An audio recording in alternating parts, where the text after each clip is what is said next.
মহল চাইছে যে বাংলা সিনেমার যেন উন্নতি না হয়, যতটুকু এসেছে তার থেকে যেন আবার পিছিয়ে সেখানেই চলে যায়, আর যেন নতুন ধারার কোনো গল্প সৃষ্টি না হয়। আবার যেন একই ধারার গল্প বলতে বলতে বলতে বলতে এক সময় বলে যে বাংলা সিনেমা তো শুধু এই, আর তো কিছু দেখি না, শুধু মোটর গান, মেশিন গান, মারামারি। মারামারিও হবে, সব ধরনের সিনেমা হবে।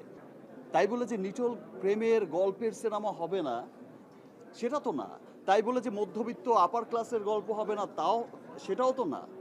একটা সিনেমা, একটা গান, একটা সব কিছু সবার জন্য। এবং আমি সেকেন্ড ডে থেকে আবার যখন দেখছি যে রিয়েল রিভিউগুলো যখন আসা শুরু হয়েছে, সবাই যখন সোচ্চার হয়েছে, যারা সিনেমা প্রেমী এবং যারা সিনেমাকে সত্যি সত্যি ভালোবাসে এবং সত্যি সত্যি চায় যে সিনেমা অনেক ভালো করুক, আমাদের সিনেমা ভালো করছে, বিশ্বমানের সিনেমা তৈরি হোক, ভিন্ন ভিন্ন গল্পের সিনেমা তৈরি হোক, তারা কিন্তু খুব পজিটিভ পজিটিভ রিভিউ দিচ্ছে এবং সবাই আবার নতুন করে হলে আসছে।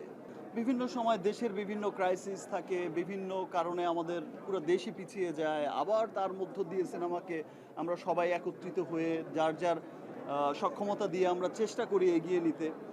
সো আমরা চেষ্টা করব আমাদের সিনেমা যেন সামনে আরও অনেক দূরে গিয়ে যায়, যে লক্ষ্যে আমরা সবাই কাজ করে যাচ্ছি, আপনারা সবাই কাজ করে যাচ্ছেন, এত পজিটিভলি কাজ করে যাচ্ছে।